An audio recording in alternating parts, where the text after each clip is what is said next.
What's up, you guys? Sean Ross Sapp, managing editor, FightfulWrestling.com. We got all your wrestling news over there. Our news team, Jeremy, Andrew, Joseph Holbert, Ryan Cook, they do a great job covering events and bringing you that news. We've got New Japan anniversary tonight. Lots of stuff to come. But tonight, we have SmackDown Live, and we are joined by one Alex Pawlowski. Alex, how you doing? I'm doing well. We got fun stuff. Anytime you get a surprise fatal four-way with a surprise title change and a surprise, my boy's back in town. I'm having a good night. Unfortunately, there were no fatalities in that four-way. That's true. Except for R-Truth's United States title reign. That's gone. It's done. Yeah. R.I.P. Yes. If SmackDown Live isn't enough for you guys, Mr. Warren Hayes brings you the 205 Live NXT UK review on our premium service, Fightful Select. Steven Jensen this weekend brings you Ring of Honor, NWA, Impact Wrestling, almost everything non-WWE on the Weekender podcast. Then I hit you with the Fightful Report podcast, which is exclusive news, injury reports, stats, contract updates, all that good stuff. Our subscriber base is blowing up. Once we get, I think it's just 11 more. Alex, Jimmy Van has decided that we will be singing, well, not me and you, but me and him will be singing Ass Man. Oh, good. That's a good one. It is a good one. The Fightful mixtape continues to grow. I can't even put it out yet like I planned to because so much has happened since then. Head over, FightfulSelect.com. Probably has something that you'll be into. We posted our WrestleMania 3 retro review just this past weekend. And also, make sure you check out Fighting With My Family, our review, myself and Anna Bauert. Me and Anna will be doing those on Fightful Select periodically. Also added to that Select service, quarterly Q&A shows with Jimmy Van. He doesn't usually have the time to do those, but he is making time for you guys. So we keep adding more. And we do it because you all seem to be liking it. But we got some unfortunate news last night, Alex, right as Raw went off the air. King Kong Bundy passed away. What are your memories of him? My memories of him, I was a very small child when he was first starting out and was this, didn't they call him like the walking skyscraper or something like that? There was like something that they made him into this larger than life thing. I remember finding out years later that when he faced Hogan at WrestleMania 2, I think it was, he was like 28 years old. Yes. And that blew my mind. I thought he was 45.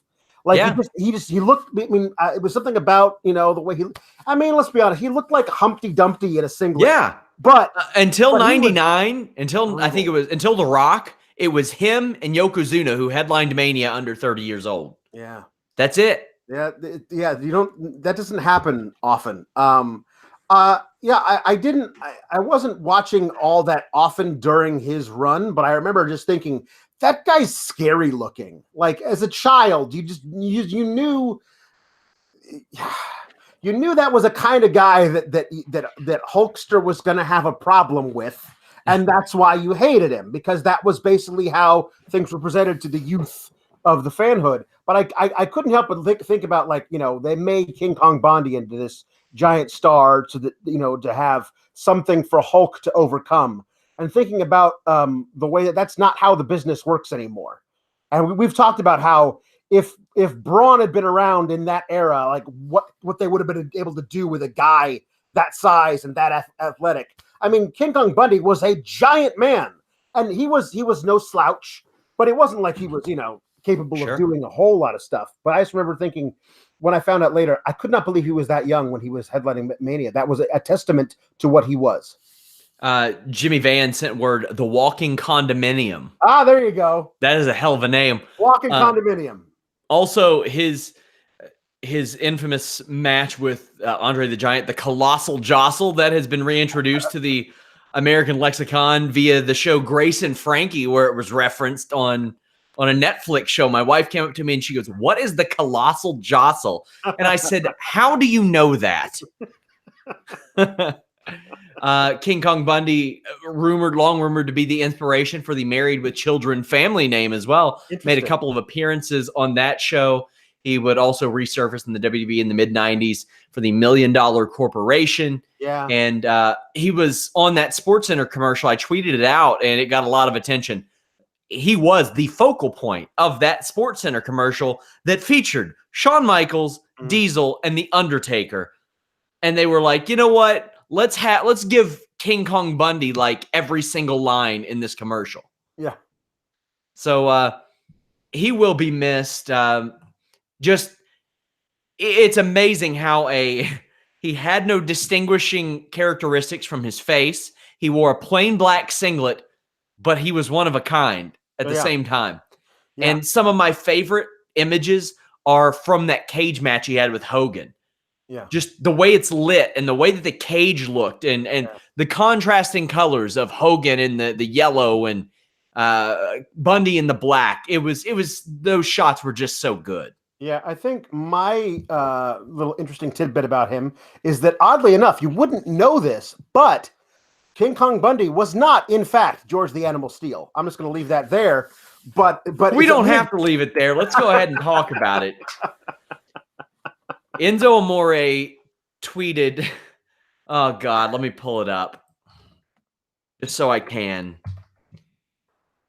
He tweeted out today, R.I.P. King Kong Buddy, B-U-D-D-Y, the epitome of pro wrestling. I recall going to shows at MSG with my grandparents. My grandma, Rafaela, loved him and hyped him up the whole ride in. Plenty of wrestlers risked it all that night, but I never forgot the guy with the green tongue who ate the turnbuckle. That was George the Animal Steel. Oh, by the way, later on, he said, okay, it was King Kong Bundy versus George the Animal Steel. To which, no, it wasn't. They never wrestled at MSG. No, it wasn't. No, it wasn't. And here's the thing. Apparently, the only way he would have been able to see them together on the same card would be if he was 1 year old. Like somebody did the research of that, too, just to fully fact check old Zoe. So initially, I was like, man, he's really not above using this to get attention for himself. But I don't think he would have admitted that he messed up if that were the case. No. He was just stupid and didn't know who he was talking about. Let me give him some credit, or at least give him the benefit of the doubt. My first memory in pro wrestling is seeing Ric Flair in the ring in a cage with someone with face paint. Yeah. I have long assumed that is the Road Warriors. I have been told it might be Great Muta. So maybe he's remembering something and it's kind of conflicting there. However, did you ever hear the Kalisto Dusty Rhodes story about Enzo Amore? No, I have not heard that one. Where it was something involving a rental car. I don't want to quote Simon Gotch, but it ain't hard to find, guys. Look on your recommended video sidebar on any video you watch ever, and Simon Gotch buries Enzo Amore will be there. Yeah. I guess Manny Fernandez took like a rental car that wasn't his or something. Raging Bull Manny Fernandez. And somebody was telling the story to Enzo Amore. And Enzo Amore said, wow, why would Kalisto do that? Kalisto, whose name is Manny Rodriguez. So he confused not only King Kong Bundy and George the Animal Steel, but Raging Bull Manny Fernandez and Kalisto. Yeah. Yeah. How you doing? He's doing fine. We have SmackDown Live. I love these go-home shows. We can make our predictions. Yeah. It's a good time. My match ratings are up on Fightful Select now. They will be up in the morning on Fightful.com. But we're here on Sunday, and we are here tomorrow for Listen Your Boy, Wednesday, 3 p.m. Eastern. But let's talk about SmackDown. We see a video recapping everything from last week.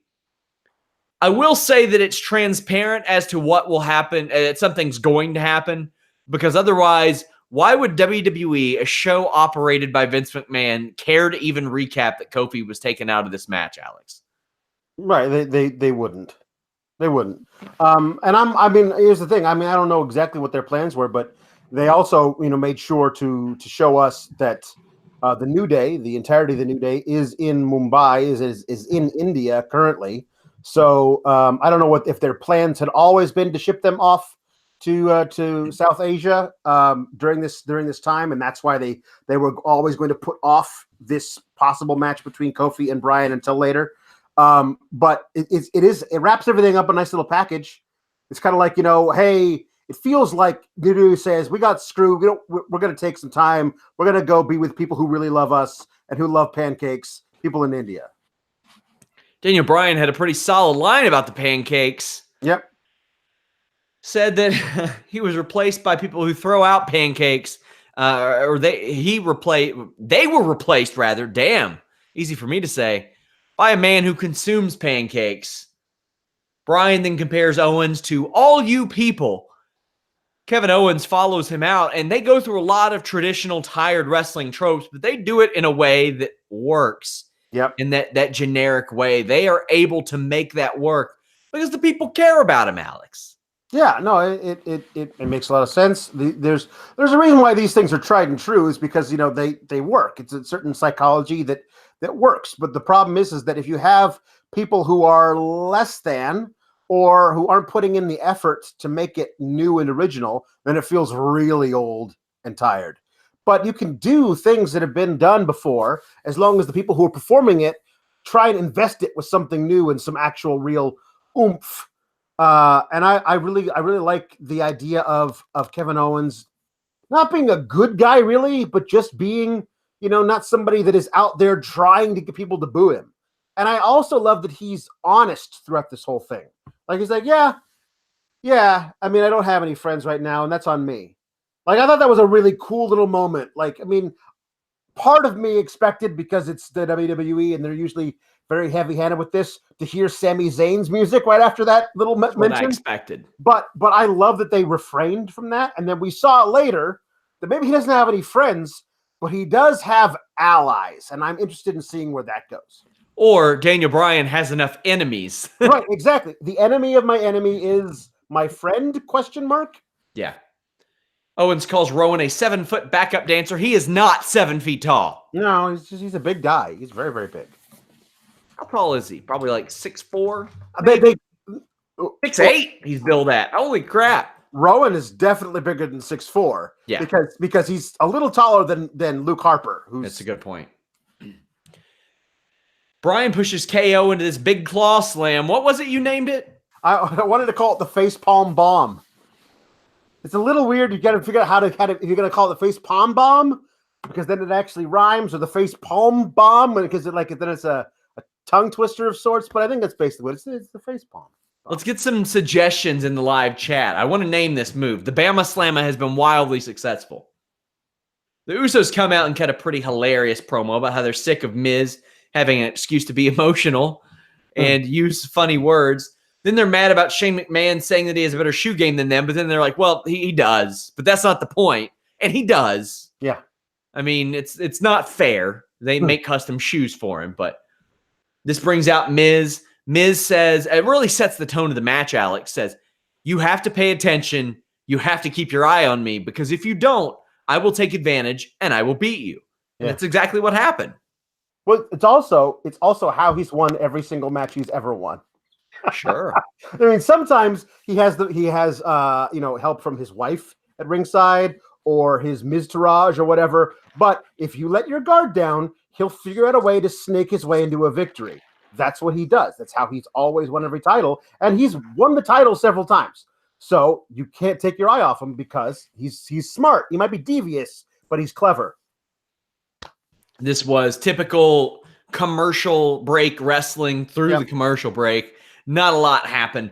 But then when they came back, Miz has some new running knees in the corner. How long's he been doing those? I don't know. It feels recent. Yeah. It's like the Elijah Express, if you all remember Elijah Burke's moves, only he's doing it to the person's face or chest and not the back. Also a nice DDT. Uso catches Miz when he puts his foot up on a splash attempt. Jimmy tries to help Jay cheat, but Shane takes him out. This all leads to Miz hitting the skull-crushing finale on Jay, who was distracted.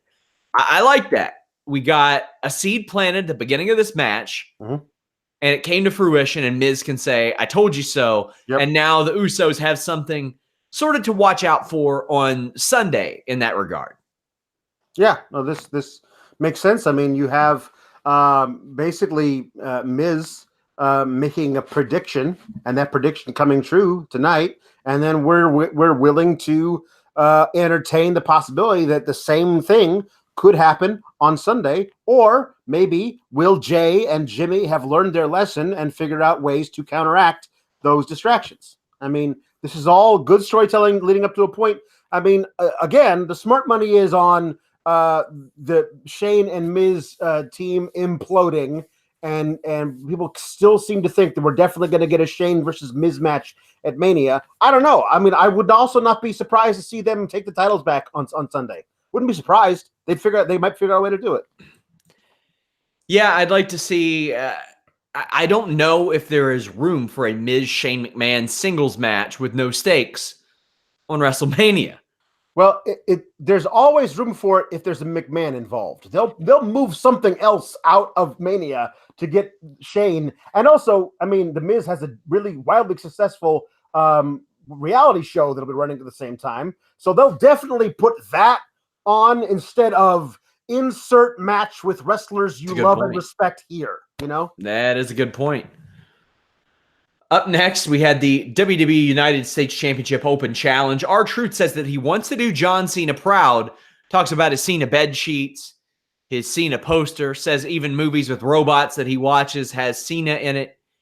But he's already tired after one United States Open Challenge. And then Carmella does a dance break. Yeah. They are then greeted by Miss Sexy Gloves, Lacey Evans. Come back, Miss Sexy Gloves! That's the best use of Lacey Evans yet. It really is. No, he's just this person this apparition that R-Truth chases throughout the arena. That's something I'd watch. Well, then Samoa Joe, Rey Mysterio, and Andrade all answer the challenge, and they're all getting it. R-Truth isn't happy about it, but I was happy about this match. It ruled. I love that we've now established the U.S. title open challenge involves anyone who comes to the ring for it.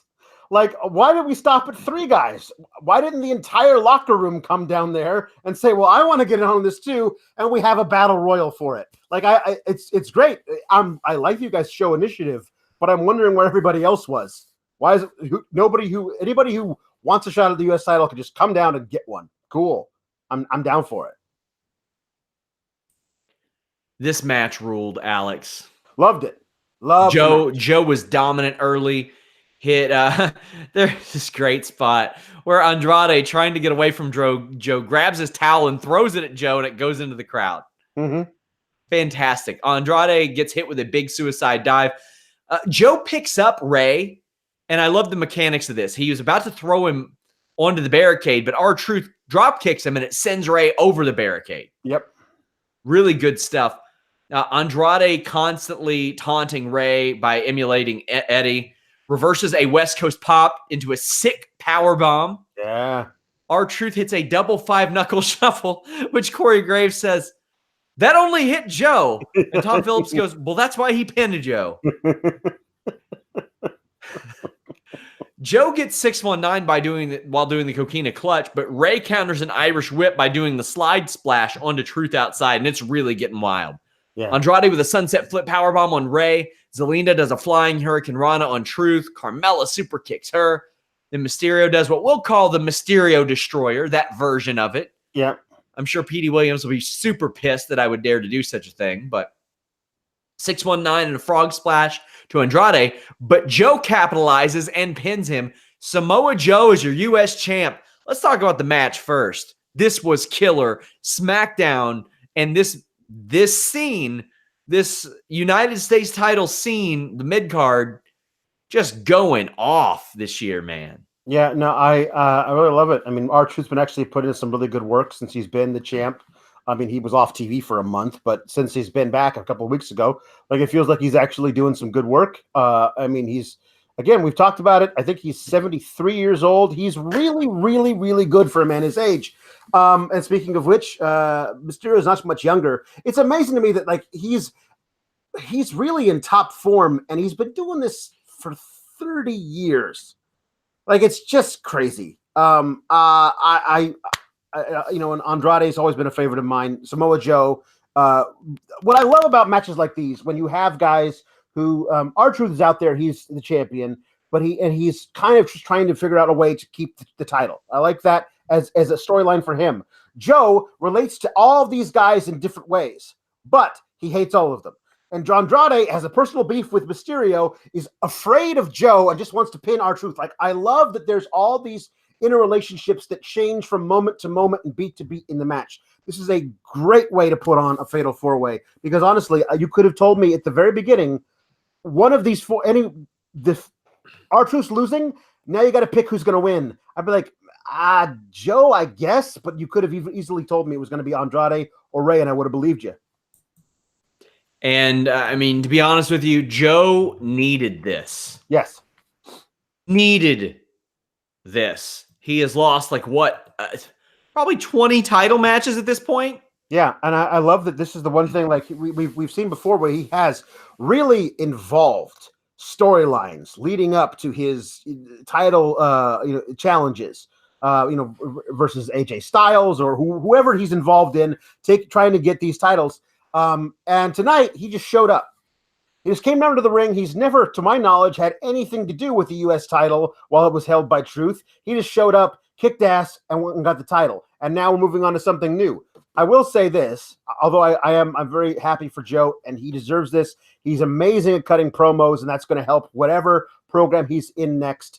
I am kind of sorry that we lost the R-Truth, John Cena Memorial Championship run, because I thought there was a great thing possible where they could have done like an episode of Cribs, where they just go through all of R-Truth's house, and this is my car, this is the kitchen. I'm going to show you the bedroom. This is where the magic happens. And he goes in, it's decorated like a 7-year-old's like John Cena bedroom with like posters on the wall and John Cena bed sheets and everything. I think that would have been really great. I mean, if we're going to do, I thought they were leading up to a John Cena versus R-Truth versus his hero for the U.S. title match. I guess we're not doing that anymore. Once upon a time, stayed at my friend Nikita Krylov fan's house, as Fightful MMA viewers will know him. And his brother lived with him at the time, probably, I don't know, 11, 12-year-old brother. Kid was a Dale Earnhardt fan, and that was the room that I stayed in that night because he was out. So I got that room. It felt like I was in a goddamn Dale Earnhardt tomb.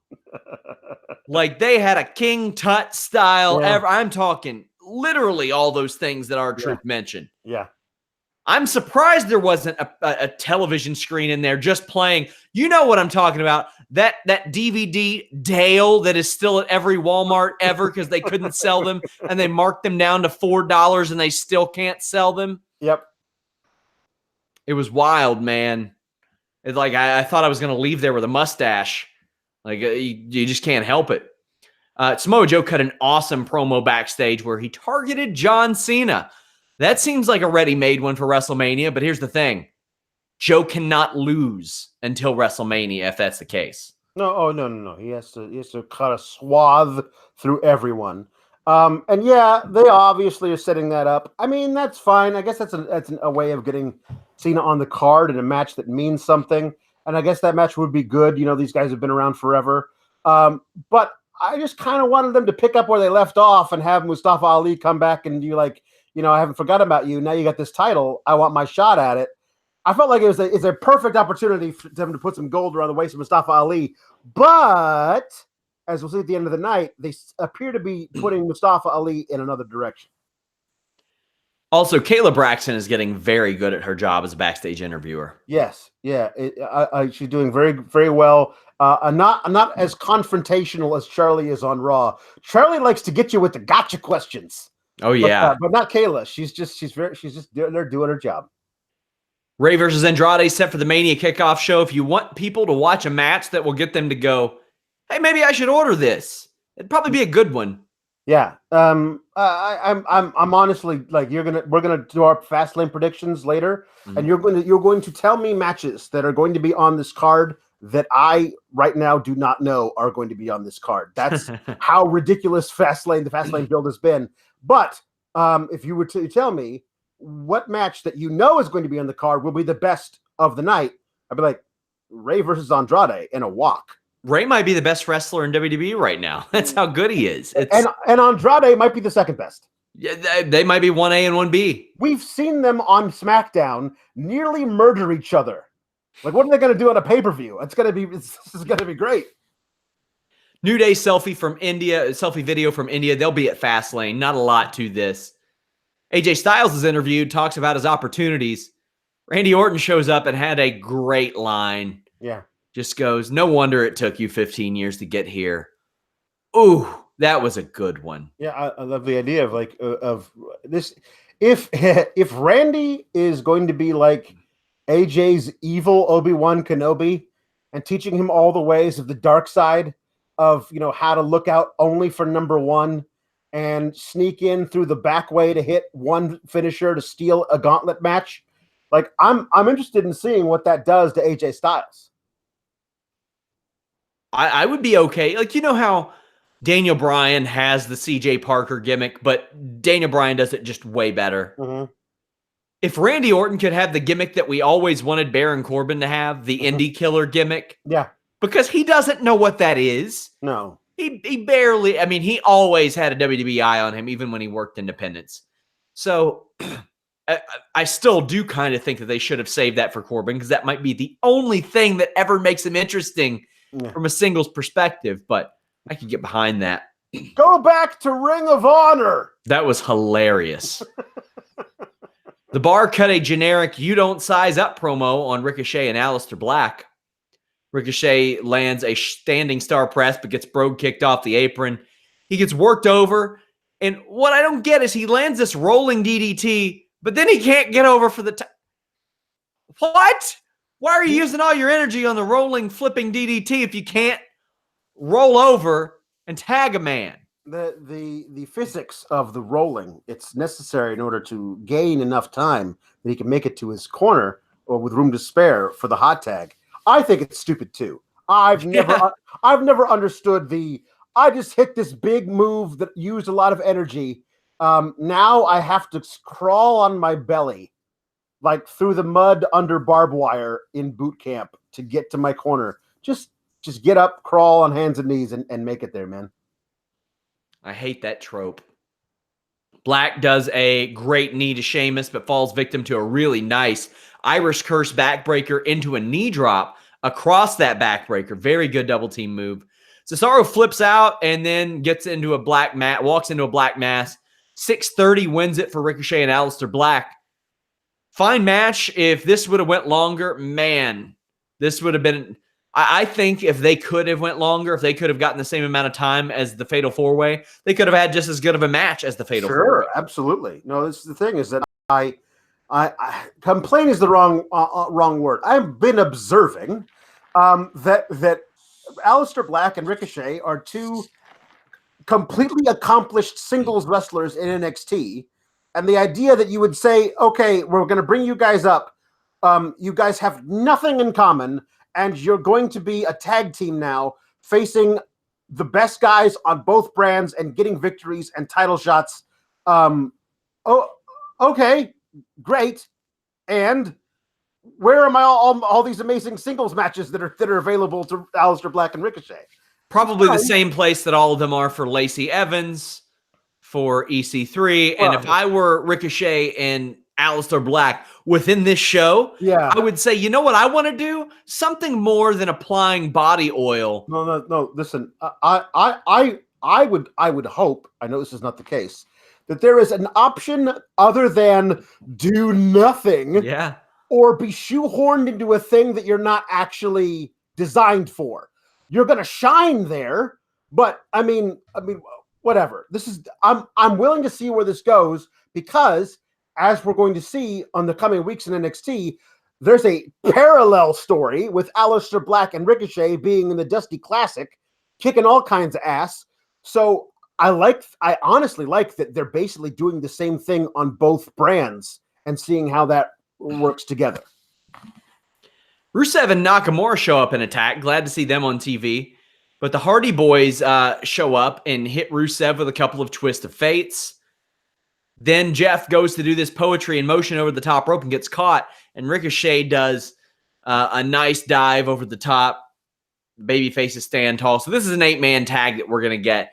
And while I like some of the storytelling in the shorter matches, which is kind of amazing how much how much better they are at telling stories in these very abrupt matches than they were in 10, 15-minute matches before. But this is one that should get some time and maybe have some stakes behind it as well. These 8 guys can have an insane match, and I want to see that insane match. Yeah, I agree. Until I realized what they were actually doing this weekend with Black and Ricochet, I assumed this was going to be the kickoff match. This 8-man tag, because it seems very, kickoff match of a non-big pay-per-view. But I guess we're going to wait until SmackDown to do that because they have other plans. So Tom Phillips puts over Tori Wilson going into the Hall of Fame. Then when Corey Graves says, "How about Mandy Rose for the Hall of Fame?" Tom Phillips goes, "She's only been competing for a few years." And I thought, what did Tori do? Yeah. Interesting. Naomi lands a nice kick. Then she gets kneed and hit with the Angel's wings. This was a quick squash. You got to make the challenger look good going into the pay-per-view. And the 2 strikes were good, but then Naomi fed her arms on Angel's wings. I hate that. That is a pet peeve. That was the match. Yes, it was. It certainly was. Naomi got stooged. I mean, it's a thing that, like, again, you have to make the challenger look strong. Mandy Rose would not be my idea of a challenger for Asuka yet. Of the 2, her and Sonya, I'd much rather watch Sonya Deville in the ring with Asuka for 10 minutes. But I'm fine with that. I also wonder what are we saying by having okay, Naomi and Mandy are going to have this storyline where Mandy is blatantly trying to steal the man of Naomi, and has that been resolved in any way? Because they're still fighting, and Mandy keeps getting the upper hand. So good for bad people. It's just a weird thing that I'm hoping that we're going to have Asuka destroy her, and that'll be her comeuppance. But the comeuppance should be coming at the hands of Naomi, who Mandy was trying to wrong. It's just a weird, all the layers of, we're going to talk about this later, but when you have the 2 top women on your brand actively fighting for the other brand's championship, then you have the 3rd woman who's really, 2A or whatever, holding that championship. You have all these people underneath her who really aren't quite up to snuff as far as challengers go. It's a weird little thing they've got going on in SmackDown with the women. Asuka attacks Fire and Desire. Sonya got sent into those LED boards super hard. Yep. What'd you think of this beatdown? I mean, it was a good beatdown. I like that, Asuka was smart about getting rid of Sonya twice. First with a quick head kick, and then getting her into the boards so that she could focus all of her beatdown on Mandy, who's the one who deserves it.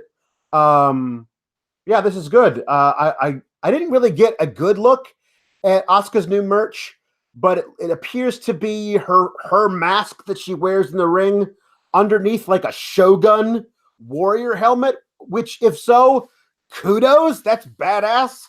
You can do so much more with Asuka than being either comic relief, I don't speak English and therefore I'm funny, or whoopsie daisy, a man's wearing my ring entrance attire and I don't know what to do, or just murderous. There's all these other nuances that are available to you. She's super talented as a performer. I want to see them do everything they can with her before, she's getting up there in age. Eventually she's gonna be gone, and we won't have done what 1/10 of what was possible with her. We have Kevin Owens against Rowan. What did Kevin Owens call Rowan? Or not a break dancer.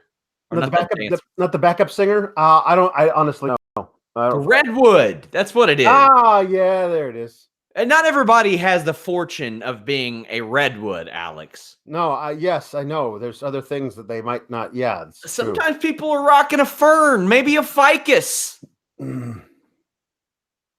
You know, do you get what I'm saying, Alex? I am picking up what you're putting down. Are you? Yeah. Are you? Yes. What am I putting down, Alex? Segue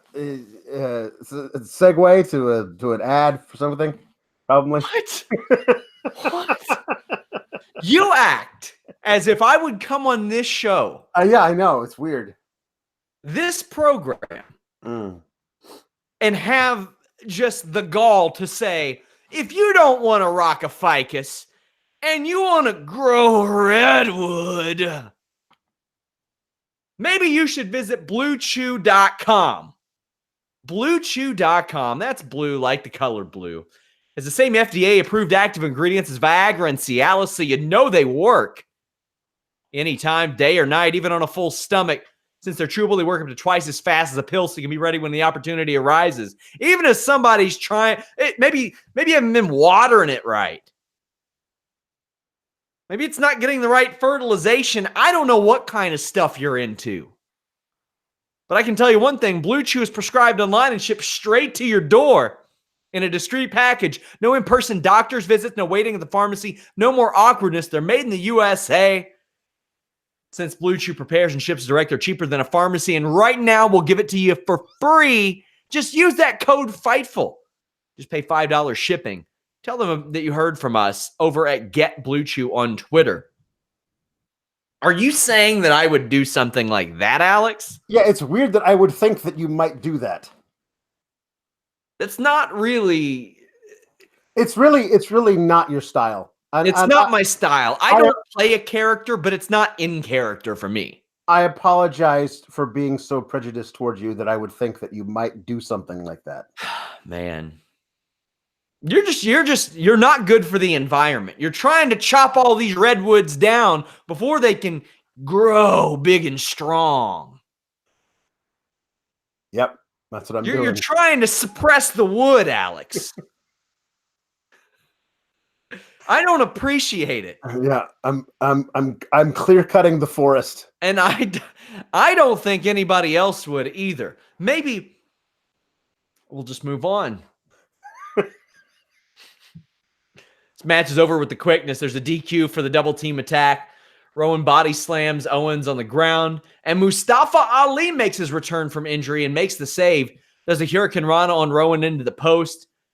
But Bryan takes him out with a wild flying knee off the apron. That was good stuff. Yep. Owens ends up fighting them off and hitting Bryan with the stunner. I had somebody say, I wish Bryan went to his knees on the stunner. I disagree. I want everybody to take it different. Yeah. I want it to be like the Eclipse over on Raw. Mm-hmm. We'll talk about Ali next. Do you think Owens using the stunner affects Ember Moon using the Eclipse on Raw? I don't know. Honestly, don't know. I mean, like I don't think of, although that's absolutely what it is. I never think of the Eclipse as being a twisting, flipping stunner off the top rope. That's what it is. I never think of it being that. So I don't know. I'm hoping that they don't be like, well, sorry, you were injured and KO's back doing the stunner. So you got to find a new move. That would be ridiculous of them to do because Ember Moon's finisher is amazing. So please don't do that. Your boy is back, Mustafa Ali. Yes, I was shocked to see that. I thought they were going to shunt him out of this program that he seemed to be moving toward with Daniel Bryan. It's weird, you know. I wish I could be more consistent, but I'm not. I don't like muddying the waters when it feels like there's a very clear story to tell, a progression from A to B to C and beyond. When you add weird like stop-offs here and add another character and all this kind of stuff, in certain ways, I don't like that. But here, where we're really, I think that they know that we all want Kofi versus Daniel Bryan at Mania. They know we all want that. And there's a month between basically now and then to get to that point.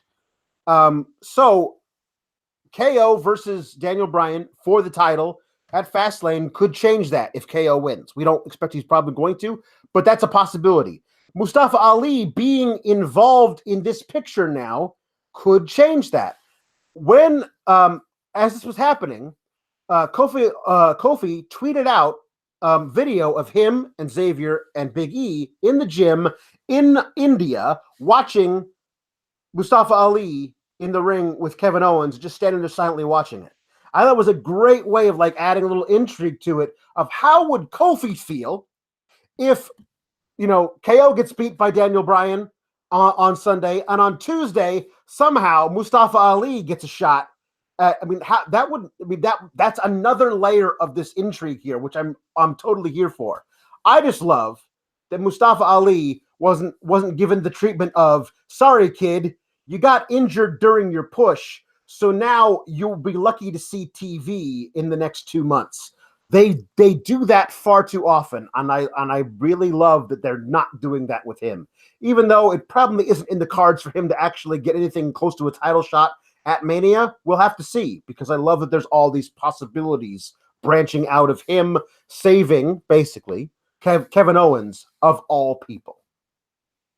Glad to have him back in the fold. Was happy to hear that he was back in action this weekend, because that is a raw deal. And for WWE, from a story perspective, they made the most out of it. And they've got something very special on their hands, but that doesn't mean that they can't do something special with Ali. And you mentioned the sorry kid, you got injured thing. That used to be how it happened quite a bit. Yeah, I also love that they're blaming Mustafa's kayfabe injury, because in reality he got injured somewhere else, on Eric Rowan with the facepalm bomb on the announce table, and how they called back to it by having Rowan almost do it to him again tonight, and Mustafa Ali get out of that. I really do like that there's that available. I wouldn't be surprised. I mean, I guess they've already announced the one kickoff match, but I wouldn't have been surprised if they had said, like, tomorrow on social media, oh, by the way, Mustafa Ali versus Eric Rowan one-on-one on the kickoff show. I wouldn't be surprised by that at all.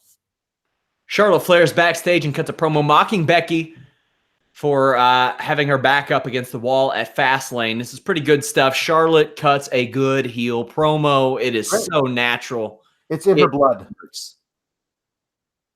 Go ahead. It's in her blood. I mean, this is she's absolutely her father's daughter when she gets to come out here and just be as awful as possible. Charlotte invites Becky to have a friendly conversation. I love that touch. That's good. I love that touch. Charlotte comes out and trolls Becky and gets Becky out there on crutch and all. Becky says that Ronnie can't decide what she wants, and she took Rousey's best shot and is still standing. Charlotte then attacks Becky, kicks the crutch away. There are some nasty crutch shots here where I'm like, hey, we got a main event of WrestleMania to preserve here. Also, very likely a main event of Fastlane this weekend. I can't imagine any other match going on last between other than Becky versus Charlotte, with Becky certainly winning, so you get a giant pop to end the show, because Becky has to win in order to get on the match at Mania. So this was good. It was sloppy, and I like sloppy in this situation. Yeah, it was good. I love that Becky was able to reverse it and get into the disarmer in that moment, because it shows you that even as a wounded animal, she's still got some tricks up her sleeve. I think that's really great. Because I watch enough WWE, I understand that most of the match, 70% of it, is just going to be Charlotte brutally working over an injury to Becky, and then we'll see what happens to the other 30%, because that's the way those matches are story told. Becky Lynch ends up gaining the advantage, gets the disarmer. Good, like I said, good and messy, and I like that for this type of brawl. It fits. I like it.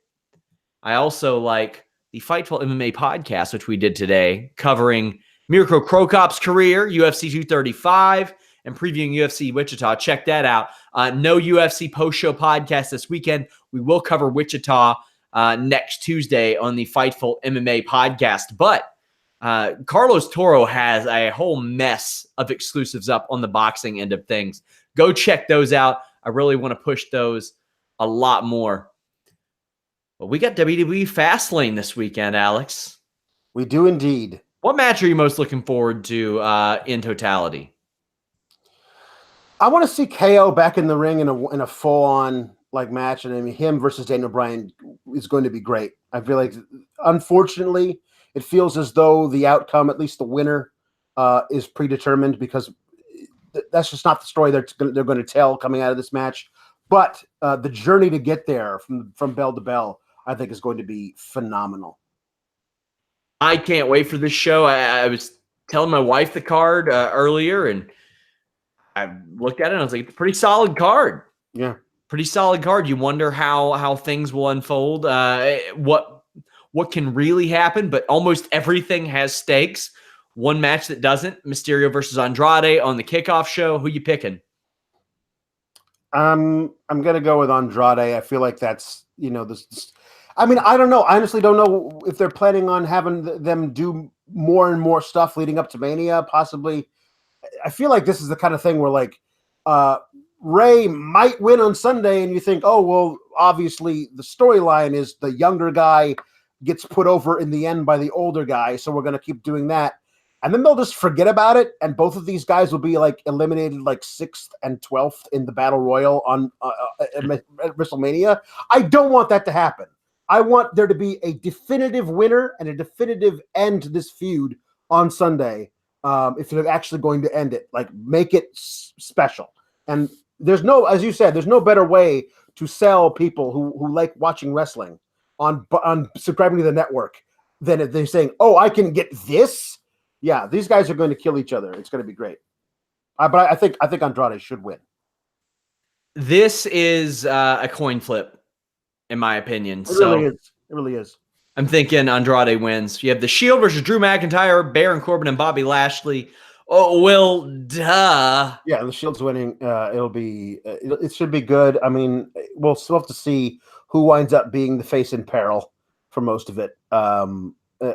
We'll see how they tell the story. I mean, I'm willing to give them the benefit of the doubt that they're going to handle Roman Reigns in a way that is nuanced and interesting. But I feel like the first match back from cancer there's going to be a whole lot of Drew McIntyre yelling at him about how he has cancer. That's going to be a lot of things that are happening in the ring, is Drew just yelling at him. The Revival defend against Ricochet and Aleister Black, as well as Chad Gable and Bobby Roode. This is going to be on fire if they get, I don't know, 8 minutes even. Yeah. Gosh, this could be, again, it could be the match of the night if they let these guys really go. Wow, there's so many wild cards here that I could see them honestly giving the belts to Bobby and Gable here again. It's possible, because who knows how bad they want to treat the Revival at any one moment. But the Revival is my pick to retain, because I don't think you can give the Raw tag titles to the NXT call-ups now if they've already shot all of their stuff in NXT for the next month when they weren't carrying around the Raw tag titles. There's a lot of it's just the logistics of that would be weird. But this match is going to kick all kinds of ass. I'm excited for it. I can't wait for this match. This is, when they announced this, I said, ooh, okay. Yeah. And I was like, I'll go ahead. I'll write this article. I'll get this one up. I was so excited about it. Asuka versus Mandy Rose. Now, I think Asuka's going to win. What I would like to see happen at WrestleMania, and some people won't like it, I would like for Asuka to survey the landscape and say, who do I want to defend my title against? Everybody. And then she defends it in the Battle Royal. I think that's a good way to add a lot of stakes to that Battle Royal. And Asuka can win it. Yes. And if she doesn't win it, you have a natural rematch there if you want to go that way, where you don't have to enact, you don't have to bring back the rematch clause. Right. Now, I know a lot of people won't be on board with that. If an Ember Moon can make it back somehow, I could see her saying, we got SmackDown women competing for our title. I just figured I was allowed to just jump over here. it writes itself if they could do it. I don't feel like there's possible for her to get back in time. I loved the idea of, and I don't think it's possible this late of a date, especially because I feel like all the top women down there are being used for something. But I loved the idea of one of her coming out and saying, "Who's ready for Asuka?" and having somebody like a Bianca Belair just say, I'm your Huckleberry. Like, just come out and say, "Yeah, I'll do it. Let's go." I think that'd be a really cool way of, again, they seem to be really trying to promote the hell out of NXT as a brand. Having one of the top women there come up and challenge the woman who was undefeated through her entire career in NXT. I think that's something poetic they could do. I think, relatively speaking, nobody knows who she is, to be quite honest. Well, sure. For a WrestleMania spot. Yeah. Yes, that's true. In time, case, they will, because Bianca Belair in that case, I agree. Yes. Bianca Belair is the future of any division she wants to be in. But right now, I just don't think that's a spot that they would feel comfortable putting her into. But you know what? She could very well do it and be in said battle royal if that happens too. Yes, exactly. Sasha Banks and Bayley against Nia Jax and Tamina. I could see Nia Jax and Tamina maybe winning the titles, then dropping them in a rematch. Yeah, sure. And Mania, so Bayley and Sasha Banks can both be the first champions and win them at Mania. Yes, that's also true. I had not considered that. I think that might be something that's more dramatic, and you might be right in that case. I just loved the visual of the two of them coming into Mania with those belts. I thought that would be, certainly very striking. But somebody says, nobody says I'm your Huckleberry, Alex. Ben Henderson used to say that all the time in UFC, just so you guys know. The Usos against Shane McMahon and The Miz. Do we get the split, Alex? Yeah, why not? I mean, sure. The Usos retaining here. The Hardy or Jeff Hardy predicted Hardys versus Usos at WrestleMania. I mean, that would be a great match, and certainly all kinds of history behind it. And now with Matt Hardy looking like he's 28 years old, I don't have as much fear of, one of those dudes is going to break a hip. Like I do feel like these guys are in good enough shape that they and the Usos could give us like 13 minutes of fire. I would really like for the SmackDown tag team division to build to a ladder match, to be honest with you, for Mania. There are so many teams on there, though. Like, they have too many teams to put in a ladder match. Yeah. When we did the Fightful Books It show on Fightful Select now, subscribe. They run like 7, 8 deep. Good Brothers can't get on TV. Sanity can't get on TV. Yeah. These guys can't get on TV. Yeah. The soup shake coming up in late April can't get here soon enough for the tag divisions to be able to be rebalanced. Oh, yeah. Becky Lynch versus Charlotte Flair. This will be Becky Lynch's first match since the Royal Rumble, Alex. Wow. Yeah. That you don't think of it being that long, but yeah, it absolutely is. You pick? I mean, well, I think, yeah, obviously. Becky. Yeah. I mean, that's the only way they have. They've kind of again written themselves into a kind of a corner where somebody mentioned this, like, Becky Lynch won the Royal Rumble, so she got the right to be in a match for the champion of her choosing at WrestleMania, and then she was suspended, but that suspension's been rescinded.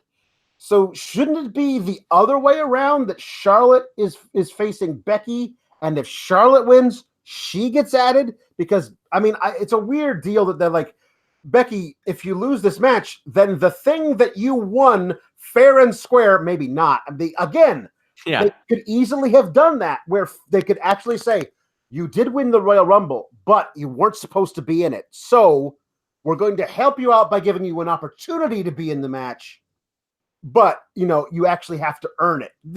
Again, see how fast that is to actually explain that away, but they're not doing it that way, which allows people to be in my mentions all the time being outraged that Becky's guaranteed shot, she now has to fight for. I agree. You know?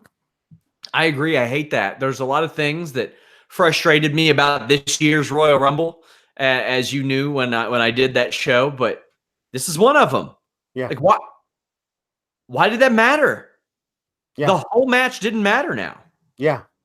That's really frustrating. Also, if it were the other way around, I think they could build heat where Ronda Rousey comes out and costs Becky Lynch the match, adds some more heat. Yeah. But I could see Ronda Rousey coming out and winning the match for Becky Lynch as well, just to get Becky into the match. Like, I don't know if you remember the fantastic lead up to WrestleMania 13 when they were booked into a corner, and WWE had to do this again. And it's just a real good indication of when they were backed into a corner with Shawn Michaels losing his smile. Yeah. And you had Steve Austin and The Undertaker coming out to help their WrestleMania opponents in a title match because each one wanted to face that man for the title. It was a really cool, different way to do things. I love that. They could end up doing something like that. But we also have Daniel Bryan, Kevin Owens, WWE Championship. Kevin Owens back in the saddle. Who do you see winning? Daniel Bryan will win.